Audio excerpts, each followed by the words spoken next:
अच्छा, ये अतुल सुभाष की जो दुखद आत्महत्या हुई और उसका जो एक वीडियो, लंबा सा वीडियो आया जिस पे मीडिया में बहुत चर्चा हुई, इन मामलों में मतलब जमानत देते समय कोर्ट ने उसका नोटिस नहीं लिया? फादर के डेथ के बाद मदर जो है वो नेचुरल गार्जियन है।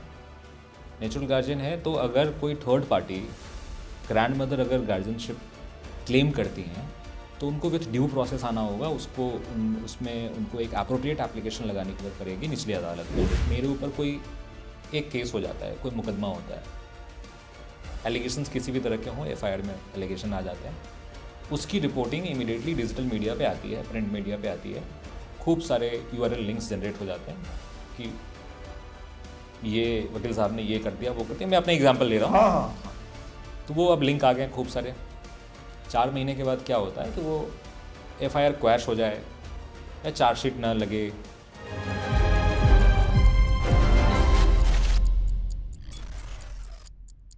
नमस्कार, मेरा नाम है विकास कुमार और आप देख रहे हैं हमारा वीकली शो कानूनी पेंच। दूसरा हफ्ता है इस शो के साथ। इस शो में हम लोग हफ्ते की जो सबसे जटिल कानूनी मुद्दा होता है, जो सबसे जटिल कानूनी मुद्दा होता है, माफ करिएगा, उसको डिस्कस करते हैं। और जब बात होती है डिस्कस करने के लिए तो साथ में कोई होना चाहिए। तो हर हफ्ते हमारे साथ होते हैं सुप्रीम कोर्ट के लॉयर समीर। इस हफ्ते भी हैं वो, उनसे आपको मिलवाएंगे।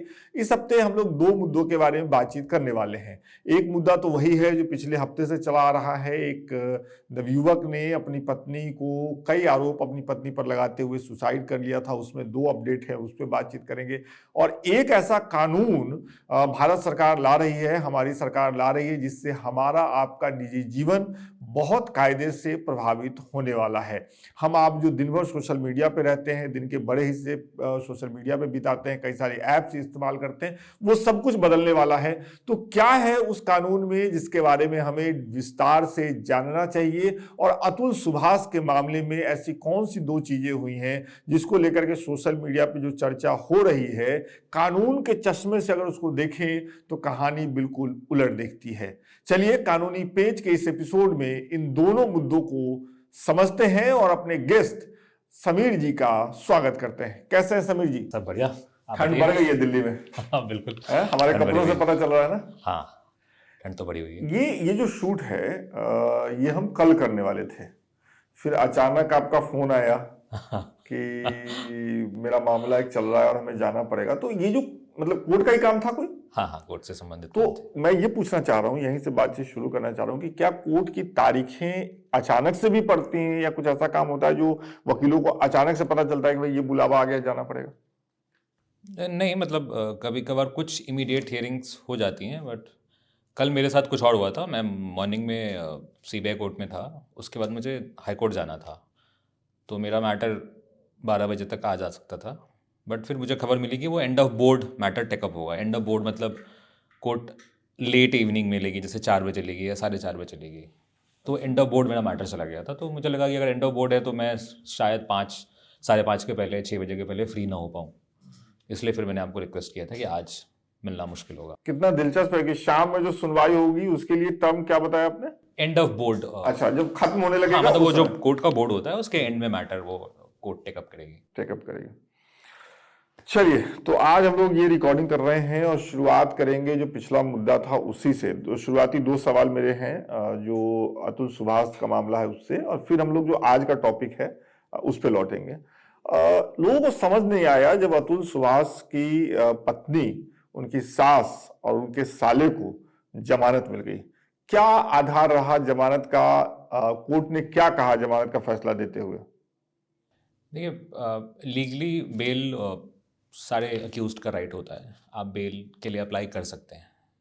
इस केस में भी उन्होंने बेल के लिए अप्लाई किया था, और जो मैंने ऑर्डर देखा है उसमें कोर्ट का ये कहना था कि जो एलिगेशंस हैं वो तो मैटर ऑफ ट्रायल है, वो ट्रायल में प्रूव होगा, बट एज ऑफ नाउ इनको बेल देना चाहिए और ये सारे कंडीशंस मानने को तैयार हैं, इसलिए उनको बेल दिया जा रहा है। और कुछ जो एक जेनरिक कंडीशन होते हैं कि आप विटनेस को टैम्पर नहीं करोगे, एविडेंस को टैम्पर नहीं करोगे, आप इन्वेस्टिगेशन में या ट्रायल में ड्यूली पार्टिसिपेट करोगे, आप ट्रायल से भागोगे नहीं।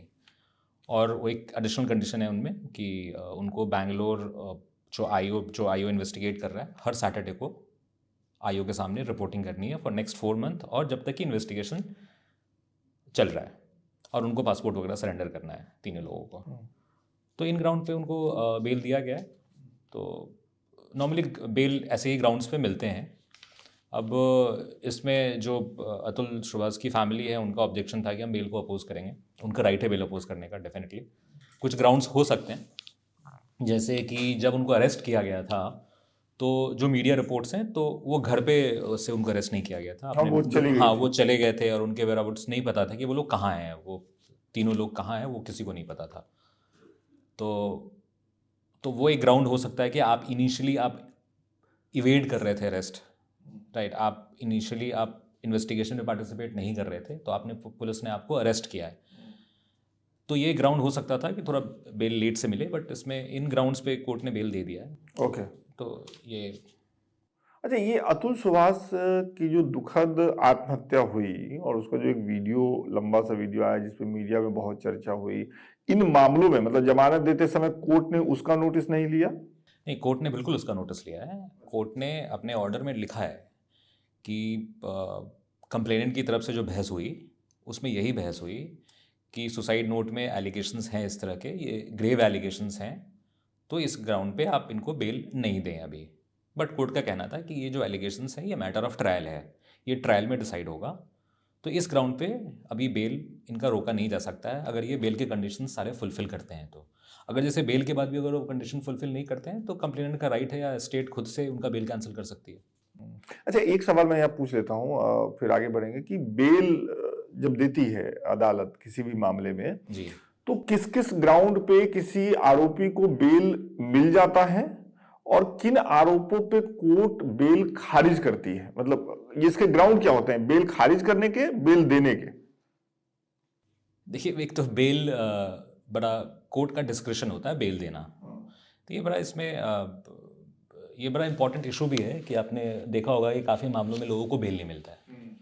3-4 साल से लोग बेल में हैं, जेल में हैं, और उनके बेल एप्लीकेशन या तो सुनवाई नहीं होती है, फिर उनके बेल खारिज होते हैं। तो अगर नॉर्मल अगर हम कानून की बात करें, तो बेल के बेसिक कंडीशन है कि अगर आप ट्रायल और इन्वेस्टिगेशन में पार्टिसिपेट करते हो, आप विटनेस या एविडेंस के साथ छेड़छाड़ नहीं करेंगे, आप जो भी कोर्ट के या पुलिस का प्रोसीजर है, आप उससे भागोगे नहीं, आप अवेलेबल रहोगे हर टाइम जब आपकी ज़रूरत होगी कोर्ट को या पुलिस को, तो आपको बेल दिया जाना चाहिए। और भी एडिशनल कंडीशंस उसमें कोर्ट डाल सकती है। तो ये एक बेसिक कंडीशन है।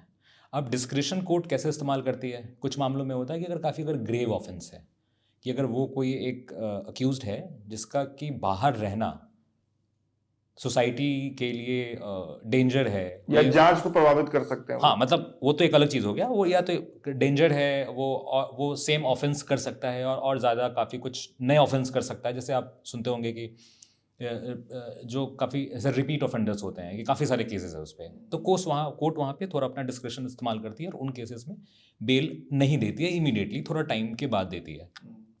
उसके बाद अगर ये कोर्ट को लगे कि जो अक्यूज्ड है वो इतना इन्फ्लुएंशियल है, जो कि एविडेंस या इन्वेस्टिगेशन में या विटनेसेस के साथ उनको टैम्पर कर सकता है, उनको इन्फ्लुएंस कर सकता है, तो during pendency of the investigation वो बेल उनको नहीं दे सकती है। जैसे काफ़ी कोई इन्फ्लुएंशियल लोग हैं, या फिर नेचर ऑफ जो एविडेंस कलेक्शन है वो ऐसा है जो कि हो सकता है कि अक्यूज्ड बाहर रहे, तो इन्वेस्टिगेशन में वो सारे डिस्कवरीज नहीं हो पाएंगी, राइट। वो उसको इन्फ्लुएंस कर देगा या टैम्पर कर देगा, तो वो कोर्ट उन मामलों में बेल इमीडिएटली नहीं देती है। जल्दी से अतुल श्रीवास्तव वाले मामले में ही एक दूसरा फैसला जो है वो सुप्रीम कोर्ट से आया, जहां पे ये दिखा और लोग बड़े हैरान हुए इस बात को लेकर के, लेकिन उसका लीगल पक्ष आप समझाएंगे, यही हमारा शो है, कि उसके जो बच्चे की कस्टडी है वो अतुल श्रीवास्तव की माँ को न मिल करके बच्चे की माँ को मिली, मतलब अतुल श्रीवास्तव की पत्नी को मिला।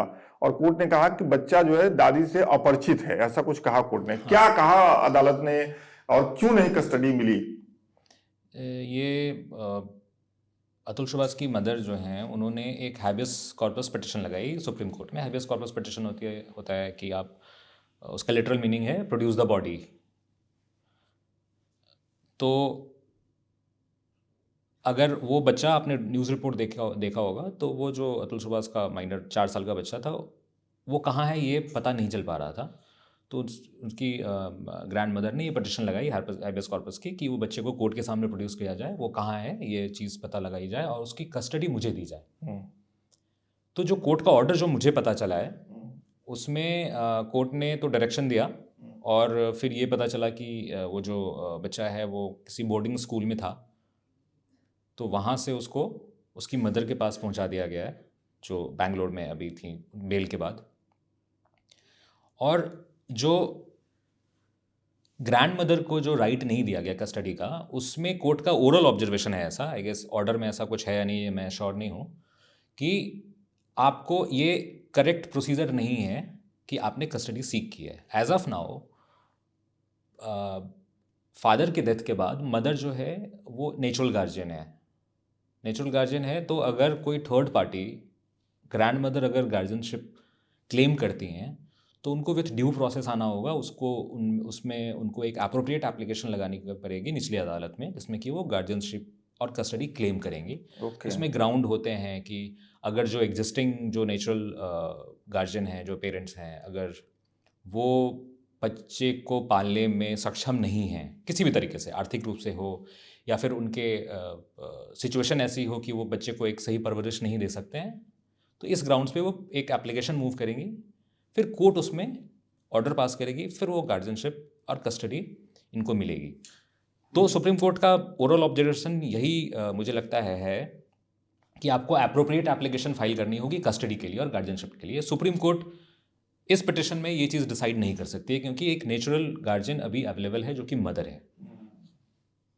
बिल्कुल, आप दिलचस्प कह रहे हैं क्योंकि सोशल मीडिया पे जब चर्चा होती है तो इतनी गंभीरता से बात नहीं होती। आप जो कह रहे हैं उसका मतलब ये हुआ कि चूंकि उनकी दादी ने सुप्रीम कोर्ट में एक पिटीशन डाला था, तो उस पिटीशन के तहत कोर्ट ने बच्चे को पेश किया और फिर जो इसी शायद नहीं हुई है, वो शायद मतलब अगले तारीख पे पेश होनी है, लीगली मैं ये कह रहा हूं उस पर चर्चा हुई और हाँ। उसका जो नेचुरल गार्जियन एक अभी है माँ, उसको दे दी कस्टडी। अब अगर इनको कस्टडी लेनी होगी तो ड्यू प्रोसेस जाना पड़ेगा, जो उसका अलग से प्रोसेस। अगर देखिए, अगर यहाँ मामला कुछ और हो सकता था अगर लेट अतुल सुभाष की वाइफ को जो निकिता है, अगर उनको बेल नहीं मिली होती, अगर वो जेल में होती, तब दादी को उनकी मदर भी जेल में होती, तो सिचुएशन कुछ और हो सकता था। ठीक है, इसी के साथ हम लोग बढ़ते हैं अपने आज के टॉपिक पे, जो कि है digital personal data protection act 2023 पे हम लोग चर्चा करने वाले हैं। ये कानून जो है वो संसद के दोनों सदनों से पास हो चुका है ना, लोकसभा से भी राज्यसभा से भी पास हो चुका है। और इसका जो लीगल फ्रेमवर्क है उसको जो मंत्रालय उसने पब्लिक का उस पर ओपिनियन लेने के लिए रखा हुआ है, जिसपे लोग जाकर के अपनी राय दे सकते हैं। आई थिंक फरवरी की तारीख है जब ये 16 या 17 फरवरी तक उस पर राय दे सकते हैं। तो समीर जी, राय कोई बनाए उसके लिए जरूरी है कि पहले उस चीज को अच्छे से जान लिया जाए, और यहीं पे आप हमारी मदद करेंगे। सबसे पहले तो मुझे ये बताइए कि ये जो प्रोटेक्शन एक्ट है, ये जो digital personal data protection act है, ये सुप्रीम कोर्ट के एक फैसले के बाद सरकार ने इस पे काम शुरू किया था, अगर मैं ठीक हूं तो? हाँ, मतलब आप कह सकते हैं कि एक सुप्रीम कोर्ट का जजमेंट, पुट्टुस्वामी जजमेंट आया था। कब की बात है ये 2017 की बात है, बट मेरा ये मानना है कि उस जजमेंट के बाद ये सारा प्रोसेस काफ़ी एक्सपेडाइट हुआ, बट इस पे बहस थोड़ी पहले से चल रही थी। अच्छा। ये 2012 में लॉ कमीशन की एक रिपोर्ट आई थी, उसमें एक report of group of experts on privacy, एक रिपोर्ट आई 2012 लॉ कमीशन में। उसमें इन सब चीज़ों पे चर्चा हुई थी कि अभी जो है कि उस समय तक डिजिटल और इंटरनेट काफ़ी यूज़ होना स्टार्ट हो चुका था, तो डेटा प्रोटेक्शन और प्राइवेसी के एक फ्रेमवर्क के लिए लॉ कमीशन में एक रिपोर्ट आई थी, उस पर चर्चा हो रही थी। और बट उस पर कोई इवेंचुअली इमीडिएटली कोई लेजिस्लेशन बन नहीं पाया था। बट उसका एक मेजर रोल है, क्योंकि उसी के बाद आप जुडिशरी हो या सिविल सोसाइटी हो या सरकार हो, इस बीच सब के बीच में ये चर्चा होनी बहस शुरू हो गई कम से कम उसके बाद कि एक लेजिस्लेशन की ज़रूरत है। और ये जो पुट्टुस्वामी जजमेंट है वो, उसमें ये 9 जजेस बेंच कॉन्स्टिट्यूट की गई थी, और उसका मेन पर्पस था ये समझने के लिए कि राइट टू प्रिवेसी जो है that is a fundamental right और नॉट। क्योंकि ये कुछ जजमेंट्स थे जिसमें कि राइट टू प्रिवेसी को फंडामेंटल राइट बोला गया था, कुछ में नहीं बोला गया था, बट एक मोटा मोटी ये ओपिनियन बन चुका था कोर्ट के ऑर्डर्स जजमेंट से भी कि राइट टू प्रिवेसी एक फंडामेंटल राइट है। बट एक फाइनल जो एक मोहर चाहिए थी कि एक जो कॉन्ट्रेरी ओपिनियन है कोर्ट्स के उसको फाइनली डिसाइड कर दिया जाए। तो ये इसलिए ये कॉन्स्टिट्यूशन बेंच था, इसमें बना 9 करके, जजेस हाँ। के 9 जजेस थे इस बेंच पे। तो ये फाइनली पुट्टुस्वामी जजमेंट आया था और इसमें ये चीज़ को वापस से राइट टू प्राइवेसी के इम्पोर्टेंस और उसके फ्रेमवर्क की रिलेवेंस इस पे डिस्कशन हुआ था और ग्लोबली कहाँ कहाँ कैसे कानून है पहले।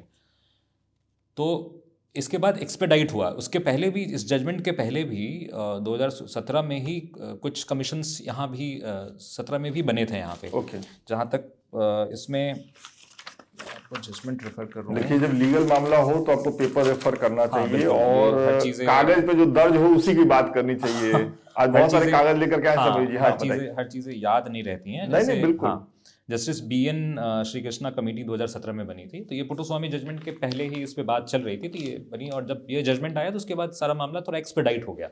ये जजमेंट में डायरेक्शंस थे।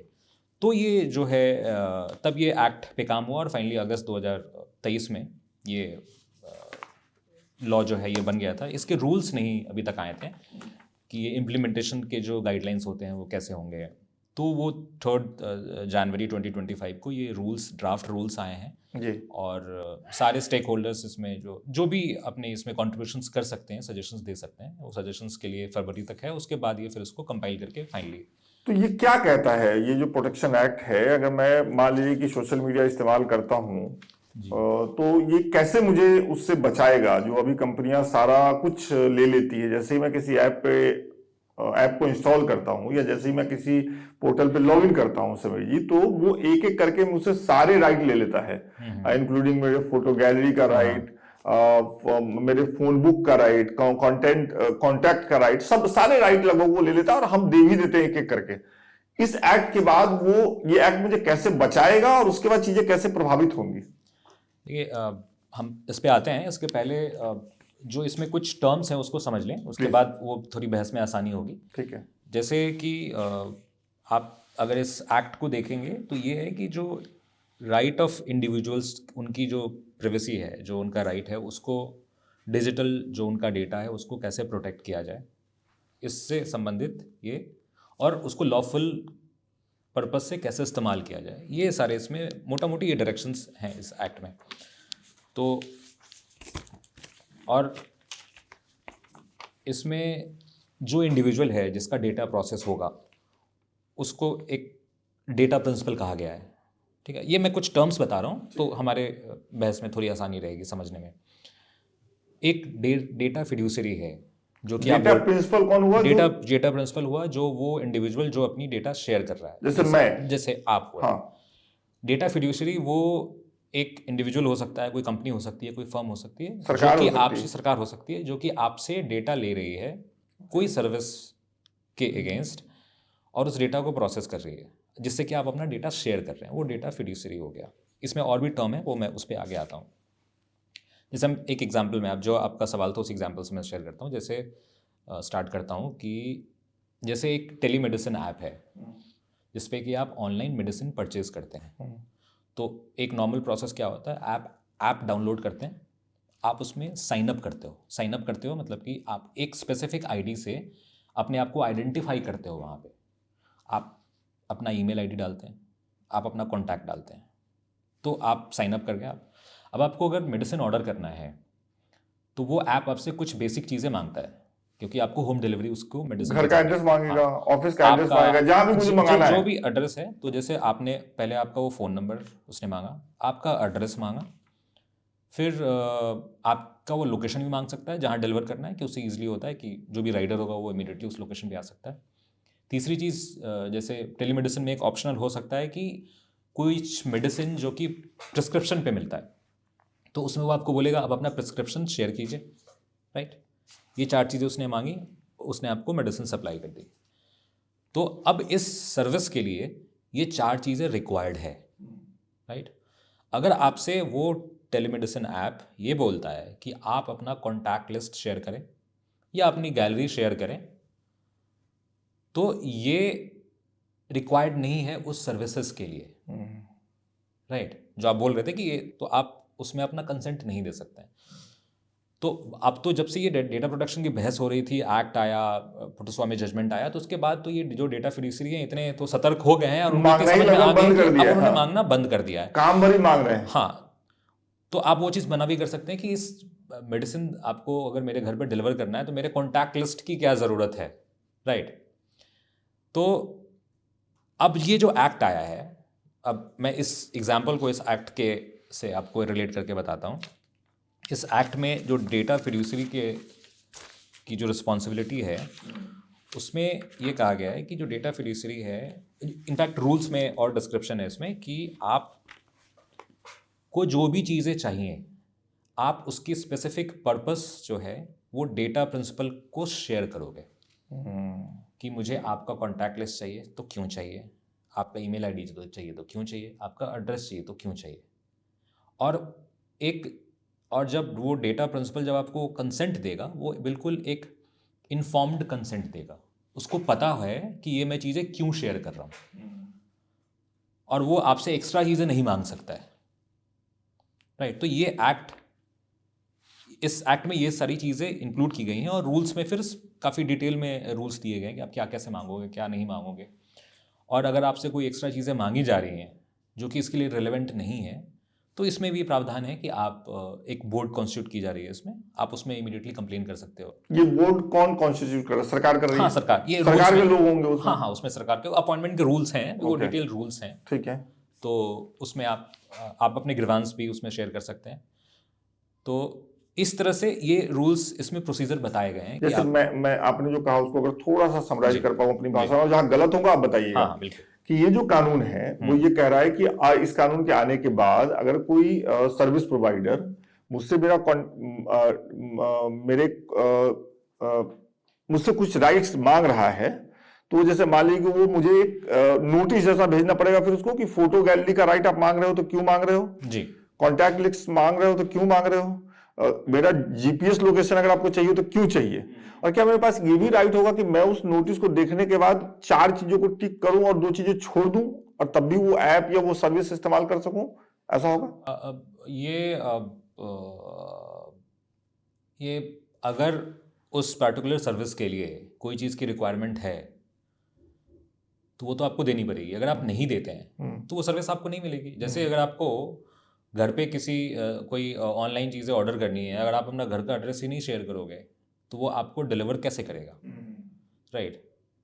तो मोटा मोटी पर्पस ये है कि एक इन्फॉर्म्ड कंसेंट देंगे आप। चलिए यहाँ पे इसको और दूसरे लेवल पे चलते हैं। जैसे मान लीजिए कि ये लॉ भी आ गया, सब कुछ हो गया, बोर्ड भी कॉन्स्टिट्यूट हो गया, बन गया, सब कुछ हो गया। अब मुझे लगा कि एक सर्विस प्रोवाइडर ने मुझसे गलत जानकारी मांगी, मुझसे मेरी गलत जानकारी ले ली और मेरे साथ कुछ ऐसा हुआ जो मुझे लगता है कि वो ठीक नहीं हुआ, तो मैं कहाँ जाऊंगा शिकायत करने इस लॉ के हिसाब से? मैं कर सकता हूँ? हाँ, नहीं, देखिए, इसमें प्रॉब्लम कहाँ कहाँ आ सकती है। जैसे हाँ। इसमें एक तो जो रूल्स हैं उसमें ये बताए गए हैं कि आप जब कंसेंट लेंगे तो वो सारा प्रोसेस भी बिल्कुल ईजी होना चाहिए। मतलब वो अब कोई कॉम्प्लिकेटेड लैंग्वेज नहीं होनी चाहिए। इसमें बोला गया है कि जो 8th शेड्यूल में जो सारी भाषाएं हैं वो सारी भाषाओं में वो कम्युनिकेशन जा सकता है, जो भी कोई ऑप्ट करेगा। फिर कंसेंट विड्रॉल के भी प्रोसेस उतने ईजी होने चाहिए कि अब मुझे ऐप नहीं यूज़ करना है, मैं अपना कंसेंट विड्रॉ कर रहा हूँ, आप मेरा डाटा जो आपके पास गया है आप उसको फर्दर इस्तेमाल नहीं करेंगे या फिर आप उसको डिलीट करेंगे। ओके। अब इसमें स्पेसिफिक प्रोविजंस हैं जिसमें डेटा ब्रीच की बात की गई है कि अगर डेटा ब्रीच होता है तो किसकी क्या जिम्मेवारी है।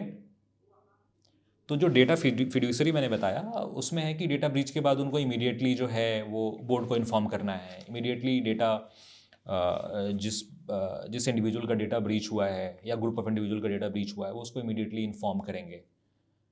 और जो इंडिविजुअल है वो उनके पास एक डेटा फिड्यूसरी उनको इमीडिएटली रिस्पॉन्ड करेगा उनके किसी भी क्वेरी को लेके। तो ये सारे इसमें सारे प्रोविजंस हैं। आप कंप्लेन कर सकते हैं, अगर ये कंप्लेन इंटरटेन नहीं करेंगे तो आप बोर्ड के पास जाएंगे, उसमें आप कंप्लेन फाइल करेंगे, फिर उसके अपीलेट अथॉरिटी है वहाँ जाएंगे। तो ये सारे इसमें प्रोविजंस मेंशन है। एक मीडिया में सबसे ज्यादा चल रहा है कि इस कानून के आ जाने के बाद बच्चों का सोशल मीडिया अकाउंट नहीं बन सकेगा, पेरेंट का कंसेंट जरूरी होगा, तमाम चीजें, ये क्या है? मतलब 18 साल से कम उम्र के, हाँ हाँ हाँ। वो अब क्या है? देखिए, अब इसमें जो माइनर्स हैं और फिजिकली डिसेबल्ड हैं उनको लेके एक स्पेशल प्रोविज़न है। उसमें जो भी उनके नेचुरल गार्जियन हैं उनके कंसेंट की ज़रूरत पड़ेगी, जो भी 18 साल के नीचे हैं। आप सोशल मीडिया का अकाउंट खोलें या फिर आप किसी भी जहाँ भी किसी माइनर को अगर अपनी पर्सनल डिटेल शेयर करनी हो किसी भी डिजिटल साइन अप प्लेटफॉर्म करना पे, हो किसी कहीं। भी डिजिटल प्लेटफॉर्म में, हम्म, तो वहाँ पे एक जो लीगल गार्जियन है उसके कंसेंट की ज़रूरत पड़ेगी। तो उसके प्रोसीजर्स रूल्स में बताए गए हैं। कंसेंट का फॉर्म क्या होगा? क्योंकि वो ऐसे टिक तो नहीं करना होगा कुछ नहीं नहीं, उसमें, अब देखिए वही सारी चीज़ें अभी तय होनी रूल्स है। नहीं, हाँ रूल्स में आए हैं जिसपे कि अभी बहस चल रही है कि कितना इफेक्टिव होगा, इसके लूफहोल्स भी हो सकते हैं। अब जैसे आपको मैं एक इसमें बताता हूँ कि अब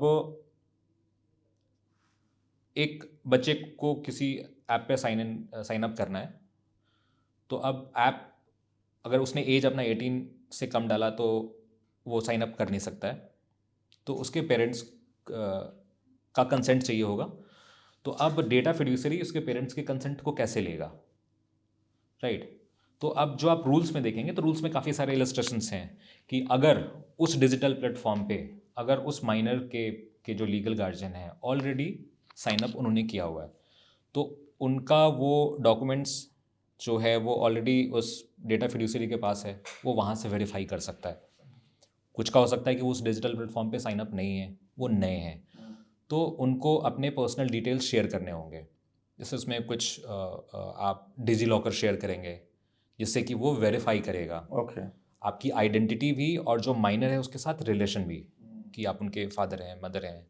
अगर कोई लीगल गार्जियन है, राइट, तो आपको वो डॉक्यूमेंट प्रोड्यूस करने पड़ेंगे जिससे एस्टैब्लिश हो कि आप उनके लीगल स्टैब्लिश गार्जियन। हो। अब इसमें बहस चल रही है कि आप कैसे वेरीफाई करेंगे। अब प्रॉब्लम ये भी हो सकती है कि अब इंडिया में सब लोग डिजी लॉकर यूज़ कर रहे हों, ये तो ज़रूरी नहीं है। तो उस सिचुएशन में आप क्या करेंगे? हो सकता है कि आपको अपना आधार अपलोड करना हो, तो वो ये रूल्स में सारे डिटेल में डिस्कशन हो रहे हैं कि आप कैसे कंसेंट लेंगे। इनफैक्ट बच्चे वाले में कुछ चीज़ें इंटरेस्टिंग हैं कि आप कंसेंट के बाद भी अगर बच्चे ने साइन अप कर लिया तो जो डेटा फिड्यूशरी है वो उनके बिहेवियरल जो पैटर्न है और जो उनका जो डिजिटल ट्रैक है उसको मॉनिटर नहीं करेगी, ओके। या मॉनिटरिंग बेस्ड एडवर्टीजमेंट नहीं कर सकती है माइनर्स के साथ।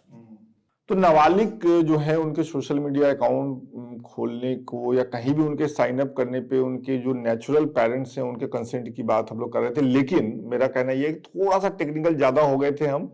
मैं इसको चाहता हूँ कि सिंपल शब्दों में अगर कहें तो क्या हम ये कह सकते हैं कि कोई इस कानून के आने के बाद कोई भी नाबालिग व्यक्ति अगर वो इंटरनेट पे कहीं भी साइन अप कर रहा होगा तो उस समय उसके जो माता पिता होंगे जो कि नेचुरल पेरेंट्स हैं उनके कंसेंट की जरूरत पड़ेगी, उनको अपने डॉक्यूमेंट अपलोड करने पड़ेंगे तभी होगा। हाँ, मतलब उनके एक इसको एक वेरीफिएबल कंसेंट बोला गया है कि जो कंसेंट जिसको आप वेरीफाई कर सकते हैं। अब कोई ये ना करे कि वो किसी का भी कंसेंट दे दे और वो बोल दे कि ये मेरे पेरेंट्स हैं, राइट? तो डेटा फिड्यूसरी की ड्यूटी है कि वो वेरीफाई करेगा और वो कंसेंट तब वेरीफिएबल वो कंसेंट होगा। तो इसमें काफ़ी सारे प्रोसीजर्स हैं कि किस तरह से वेरीफाई करेगा। जैसे वो डिजी लॉकर अगर शेयर कर दे, या फिर मैंने जैसे पहले बताया कि अगर उस डिजिटल प्लेटफॉर्म पे अगर पेरेंट्स ऑलरेडी साइन अप हैं तो उनका डेटा उनके पास होगा, वहाँ से वेरीफाई किया जा सकता है। आप डिजी लॉकर के थ्रू करोगे, हो सकता है किसी के पास डिजी लॉकर नहीं हो तो फिर वो कोई डॉक्यूमेंट अपलोड कराए। तो इस तरह से उनको ये वेरीफाई करना है कि प्रॉपरली पेरेंट्स ने कंसेंट दिया है, उसके बाद कि वो जो भी कर माइनर पाएंगे। है तब वो साइन अप कर रहा है या डिजिटल इस्तेमाल कर रहा है। सभी जी मतलब मुझे ऐसा लगता है कि हम लोग मतलब इंडिया में हम लोग बिरले ऐसे लोग हैं पूरी दुनिया में जो अपने डेटा के इस्तेमाल और गलत इस्तेमाल को लेकर के ज्यादा चिंतित नहीं होते हैं। हम लोग भी जब ये बातचीत कर रहे हैं और लोग देख रहे हैं तो कुछ लोग नीचे कमेंट कर रहे होंगे, कह रहे इस पे इतना क्यों बतिया रहे हो। मतलब डेटा के इस्तेमाल को लेकर के हम लोग बहुत जवाबदेह नहीं है, ये एक फैक्ट है। ये जो कानून है इसके आने के बाद मतलब मैं आपसे ये सीधा सवाल पूछना चाहता हूँ कि इस कानून की जरूरत क्यों पड़ी, वो तो हम समझ गए भाई, सुप्रीम कोर्ट में मामला गया, इसके पहले लॉ कमीशन बना, उसने समझा कि इसकी जरूरत है क्योंकि सोशल मीडिया का इस्तेमाल बढ़ रहा है, लोगों के कंसेंट लिए जा रहे हैं, कुछ क्लिक पे लिए जा रहे हैं, सारा कुछ आपका ले लिया जा रहा है। ये जब आ जाएगा, जब ये इफेक्टिव हो जाएगा, तो उससे आम लोगों की जिंदगी जो सोशल मीडिया पे इस्तेमाल करते हैं उनकी कैसे बदलेगी, मतलब इससे क्या बदलाव देख पा रहे हैं? देखिए, पहले तो इसमें हमें ये समझने की ज़रूरत है कि जो मेरी प्राइवेसी है, प्राइवेसी क्या हो सकती है। अगर आप प्री डिजिटल एरा में जाएं तो प्राइवेसी क्या होती थी कि कोई मेरा पर्सनल लाइफ में क्या चल रहा है या मेरे घर के अंदर चार दीवारी में क्या चल रहा है उसको कोई ना देखे, जब तक कि मैं अपनी खिड़की खोल के उसको ना देखने दूँ। जो एक प्री डिजिटल एरा में आप कह सकते हैं। बहुत बट सही। जो डिजिटल एरा आया उसमें वो जो एक कर्टन था ना, वो बड़ा ट्रांसपेरेंट हो गया, या फिर हमें भी नहीं पता चल रहा है कि हम अपनी कितनी चीज़ें लोगों से शेयर कर रहे हैं। तो हो सकता है कि वो हमें डायरेक्टली इम्पैक्ट नहीं कर रही है या बहुत लोगों को कर रही है।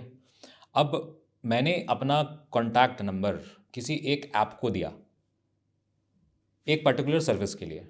मेरा अगर वो डेटा ब्रीच करके वो कॉन्टैक्ट नंबर बाकी लोगों से शेयर कर देता है या हो जाता है तो उसके इम्प्लीकेशंस हो सकते हैं। मैं एडवोकेट हूँ, मुझे ज़्यादा फ़र्क ना पड़े, बहुत लोगों को फ़र्क पड़ सकता है, कुछ केसेस में मुझे भी फ़र्क पड़ सकता है कि अगर मेरी कुछ पर्सनल फ़ोटोज़ हैं, अगर मैंने अब जैसे कोई ऐप हो जिसमें कि आप फ़ोटो एडिट करते हैं, वो नॉर्मली वो ऐप जो है आपके वो कंसेंट लेती है कि वो आपकी गैलरी को इस्तेमाल करेगी। अगर मेरे पर्सनल पिक्चर्स हैं, अगर वो ऐप डेटा ब्रीच करती है और वो पिक्चर्स कहीं बाहर शेयर हो जाती है, तो ये काफ़ी सीरियसली आपको आपके रेपुटेशन को डैमेज कर सकता है, या आप मेंटली हैरास हो सकते हैं। आपकी पर्सनल फ़ोटो है, कुछ भी हो, कि मेरी फ़ोटो पब्लिकली क्यों जाएगी। एक एग्जांपल दे रहा हूँ मैं। तो इससे लोग हैरास हो सकते हैं कि नॉर्मली आप देखते होंगे किसी का नंबर शेयर हो गया तो उसको ऐसे 500 कॉल आ जाएंगे, अब्यूजिव मैसेजेस आ जाएंगे। तो जब तक कि मैं अपना कंसेंट नहीं दे रहा हूँ, अब जैसे इसमें कुछ एक्सेप्शन है, जैसे कि आप अगर ब्लॉगर हो, एक एग्जांपल दे रहा हूँ मैं समझने के लिए, आपने एक ब्लॉगिंग की, उसमें आपने अपना ओपन प्लेटफॉर्म पे अपने कॉन्टैक्ट डिटेल्स डाल दिए हैं, तो आपको उस पार्टिकुलर इन्फॉर्मेशन की प्राइवेसी कैसे मिलेगी अब? तो आपने वो प्राइवेसी इस एक्ट में अपना सरेंडर कर दिया कि नहीं, मतलब ये तो ऑलरेडी मुझे नहीं शेयर्ड है, चाहिए। जो पब्लिक। हाँ, मतलब ये एक जब पब्लिक फोरम पे आपने डाला है वॉलंटरली अपने तरफ से, तो वो तो फिर ब्रीच होने का कोई इसमें कोई सवाल पैदा नहीं होता। तो ऐसे कुछ एक्सेप्शंस हैं। अब अब ये इंडिविजुअल पे डिपेंड करता है कि वो कितने अपने प्राइवेसी को लेके कितने सतर्क हैं। राइट, प्राइवेसी को लेके कितने सतर्क हैं, ये इंपॉर्टेंट हो जाता है। अब एक एग्जांपल दूं मैं आपको, पुट्टुस्वामी जजमेंट में ही एक आया, right to be left alone. अब उसमें क्या है कि जैसे मेरे ऊपर कोई एक केस हो जाता है, कोई मुकदमा होता है, एलिगेशंस किसी भी तरह के हों, एफआईआर में एलिगेशन आ जाते हैं, उसकी रिपोर्टिंग इमीडिएटली डिजिटल मीडिया पे आती है, प्रिंट मीडिया पे आती है, खूब सारे यूआरएल लिंक्स जनरेट हो जाते हैं कि ये वकील साहब ने ये कर दिया, वो कर दिया। मैं अपना एग्जांपल ले रहा हूँ। हाँ, तो वो अब लिंक आ गए खूब सारे। 4 महीने के बाद क्या होता है कि वो एफआईआर क्वैश हो जाए, या चार्जशीट ना लगे, या फिर ट्रायल के बाद मुझे उसमें बरी कर दिया जाए। मैं तो बरी हो गया, लीगली मेरे ऊपर कोई आरोप तय नहीं हुआ, लेकिन अब मेरी रेपुटेशन जो है वो तो खराब हुई टेम्पररी, वो तो अलग चीज़ है, लेकिन जो एक डिजिटल जो खबर है वो जो दर्ज हुई वो रहेगी हमेशा। तो अगर कोई मेरे बारे में कोई इंक्वायरी करता है, जैसे यहाँ पे मैं एक एग्जांपल लेता हूँ, जैसे कोई कॉर्पोरेट का एम्प्लॉय है, उसके साथ ये ऐसी चीज़ें हुई, वो बरी हो गया, उसको कोई एक नई नौकरी ज्वाइन करनी है, तो आजकल कॉर्पोरेट में ड्यू डिलिजेंस होती है, उसकी एक अलग कंपनी होती है, ड्यू डिलिजेंस करते हैं। तो अगर वो उसकी इंडिविजुअल की अगर वो ड्यू डिलिजेंस करते हैं, बैकग्राउंड चेक करते हैं, राइट, बैकग्राउंड चेक करते हैं, तो वो सारी चीज़ें आ जाएंगी। हो सकता है कि उसमें ये भी लिखा हो कि आपको बरी कर दिया गया है, या फिर वो उसको कोर्ट का ऑर्डर नहीं मिलते हैं, बट वो जो न्यूज़ अभी तक है अवेलेबल, वो भी आपके फ्यूचर को इन्फ्लुएंस करेगा, आपका एक जो मेंटल ट्रॉमा है वो कंटिन्यू करेगा। तो उस जजमेंट में ये भी बोला गया कि एक इंडिविजुअल के पास राइट है टू बी लेफ्ट अलोन, कि भाई मुझे छोड़ तो दो, हो गया, खत्म हो गया, मुझे अकेला अकेला, छोड़ दो। हाँ, अकेला छोड़ो, मतलब मेरी चीज़ आपको देखने की क्या ज़रूरत है।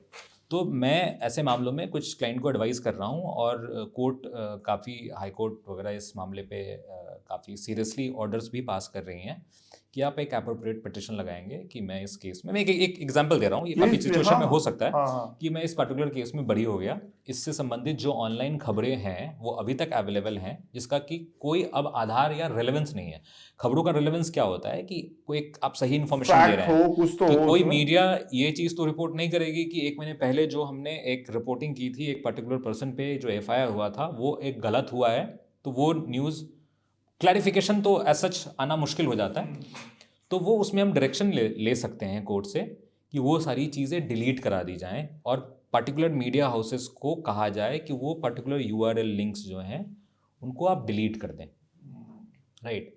तो ये अगर कोई रिपोर्ट्स हैं, जैसे कोर्ट के ऑर्डर्स भी हैं, पुराने ऑर्डर्स हैं, तो उस पर मास्किंग के ऑर्डर होते हैं कि मेरा नाम, मेरा पर्सनल डिटेल उस पर से मास्क कर दिया जाए। ऐसे केसेस में मैं एडवाइस कर रहा हूँ, और ये high court, different high courts ने इसका संज्ञान लिया है और इस पर ऑर्डर्स भी पास हो रहे हैं। तो इससे आप ये समझ सकते हैं कि जो जो प्रिवेसी है वो डिपेंड करता है कि आप कितने सतर्क हैं अपनी इस राइट को लेके। अब एक चीज़ ये होती है, आपने देखा होगा कि नॉर्मली मेरे साथ भी होता है कि आप कोई चीज़ गूगल पे सर्च करते हो, बातें करते हो, तो उससे रिलेटेड जो एडवर्टीजमेंट एडवर्टीजमेंट्स है हैं वो वो। आपको स्क्रीन पे या फिर आपके रील्स में आने लगेंगे, राइट। तो वहाँ पे क्या हो रहा है कि आपका जो एक डिजिटल ट्रैक है वो कोई कर रहा है, कोई कहीं कर कोई रहा है, एल्गोरिदम और उसको कोई एक एल्गोरिदम उस पे नजर रखे उसको, हुए हाँ, है। उस पर नज़र रख के उससे जो एक जो रिक्वायर्ड एडवर्टीजमेंट है या इन्फॉर्मेशन जो है वो शेयर कर रही है। ये गलत है, सही है, अलग चीज़ है, बट मेरा ये कहना है कि मुझे नहीं शेयर करना है आपसे, राइट। या आप जैसे जो मैं अभी हम चाइल्ड कंसेंट की बात कर रहे थे कि अगर कोई माइनर अगर डिजिटल मीडिया पे आके साइन अप करता है तो पेरेंट्स के कंसेंट की ज़रूरत है। तो एक्ट में जैसे उसमें कुछ प्रोवाइज़ो दिए हुए हैं कि अगर डेटा फिड्यूसरी अगर लेता भी माइनर का कंसेंट के साथ अगर उनका डेटा लेता है, तो वो the data fiduciary shall not undertake tracking और बिहेवियरल मॉनिटरिंग ऑफ चिल्ड्रन और targeted advertisement directed at children, right. तो ये आप नहीं करेंगे।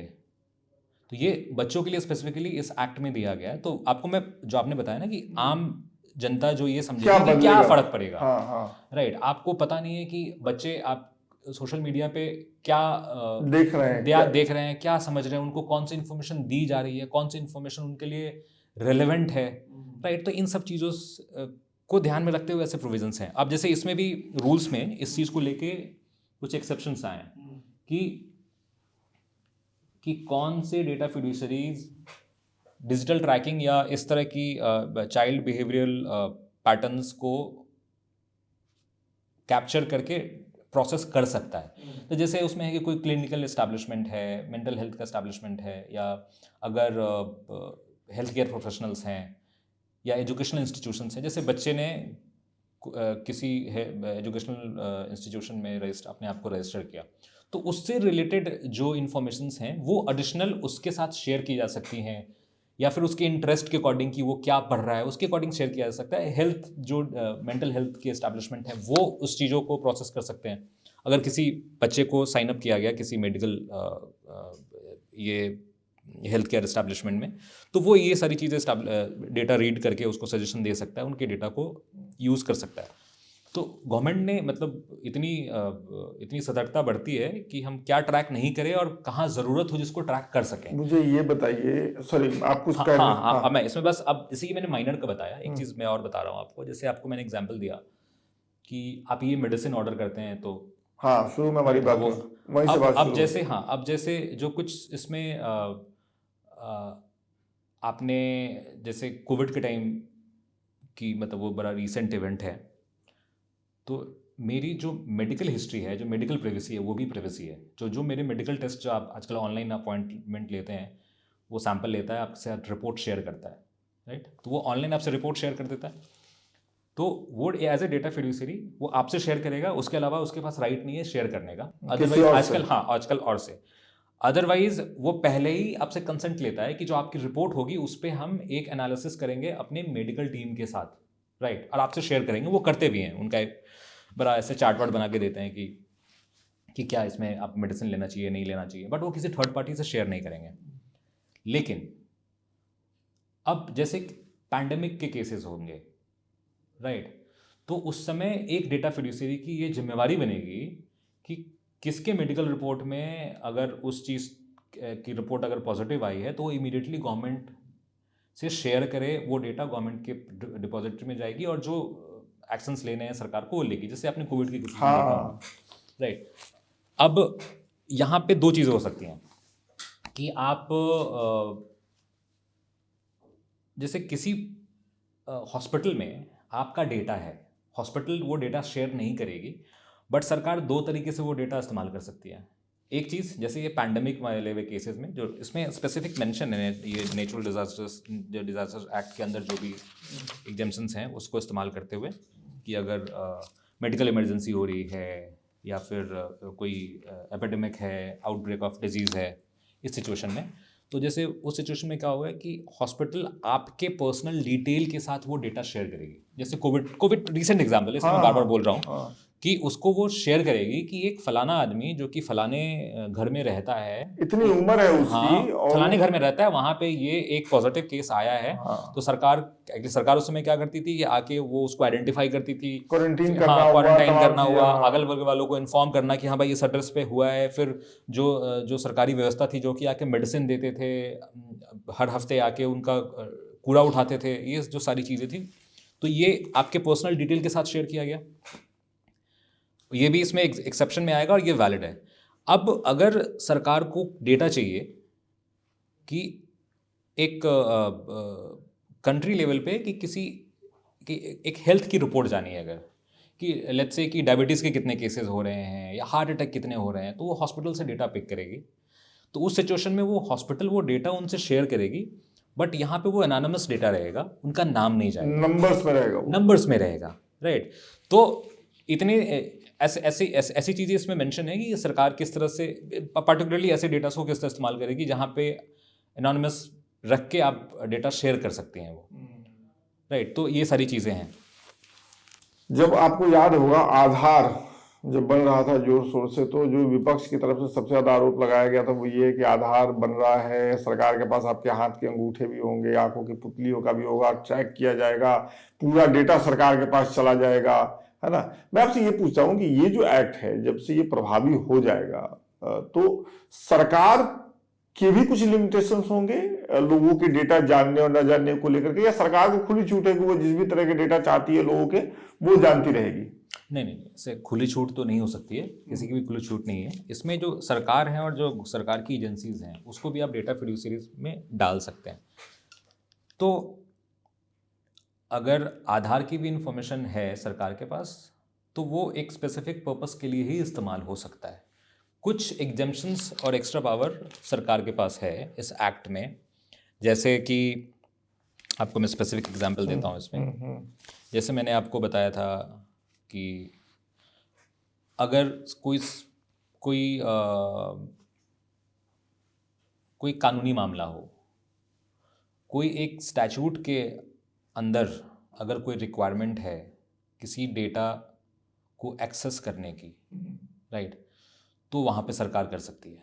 जैसे कि एक बैंक है, आप उसको एक डेटा फिड्यूसरी मान सकते हैं। जैसे आप किसी एक बंदे ने उसमें अपना अकाउंट खुलवाया, तो उसने अपने डेटा शेयर किए,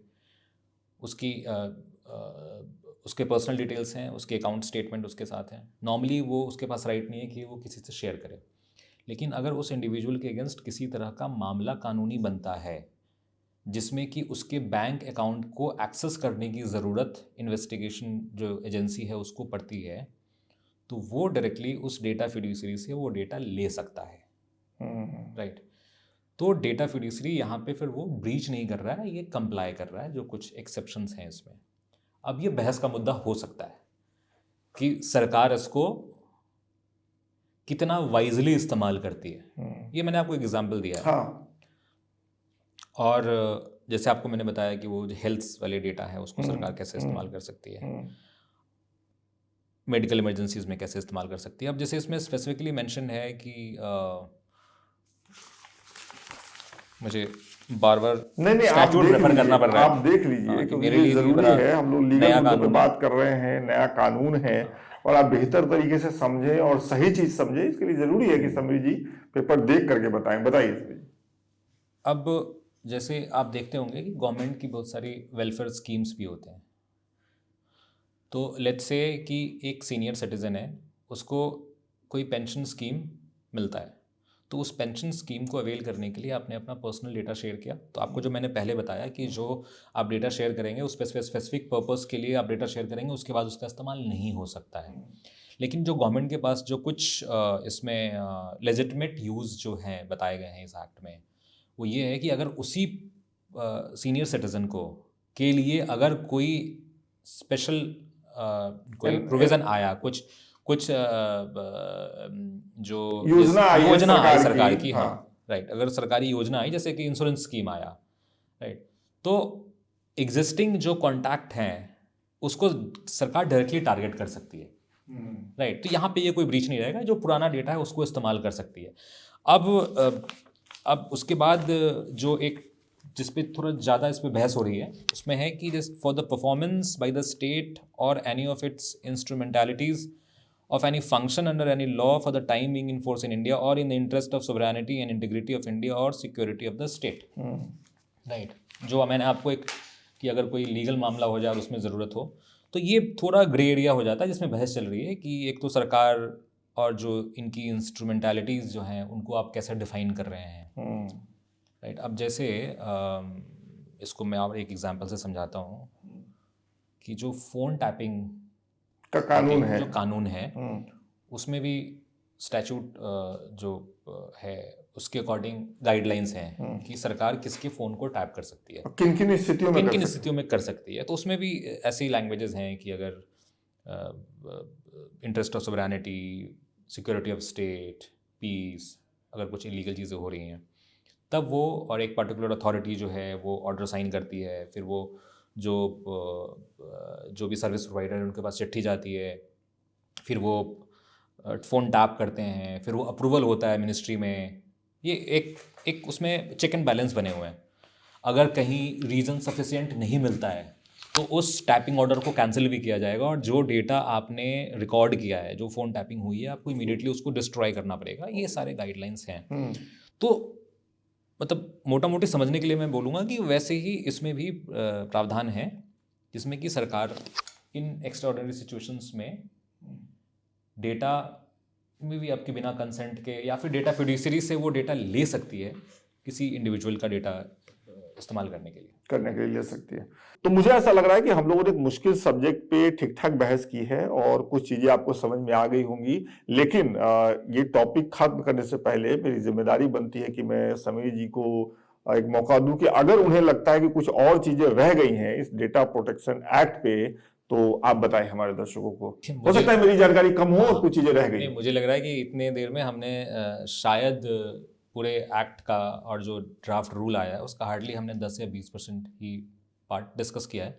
तो मैं तो इसमें रिक्वेस्ट करूंगा कि हम इसमें कुछ और सेशंस लें इस चीज़ को डिस्कस करने के लिए, और जब ये रूल्स फाइनल ड्राफ्ट हो जाएंगे फिर हम लोग उस पर वापस से हम बहस करेंगे। हाँ, बीच में भी हम डिस्कस करेंगे। इसमें काफ़ी चीज़ें हुई हैं जो कि हमने उसको भी टच किया भी नहीं है, बिल्कुल, जो काफ़ी रिलेवेंट है। ठीक है। और मैं इनफैक्ट रिक्वेस्ट करूंगा जो भी आपके व्यूअर्स हैं कि कोशिश करें कि इस एक्ट को पढ़ें। ये हार्डली जो 34-35 पेज का है ये जो स्टैट्यूट जो है एक्ट है ये 21 पेज का है। अच्छा। और जो रूल्स आए हैं वो भी हार्डली 20-25 पेज के होंगे। तो अगर पढ़ने की कोशिश बिल्कुल करनी चाहिए, क्योंकि ये हमारे फंडामेंटल राइट की बात है और हमारे जीवन को प्रभावित करने वाला है। करेगी। हाँ। आपकी फैमिली, आपके बच्चों, सबको प्रभावित करेगी। तो इसको ज़रूर पढ़ें।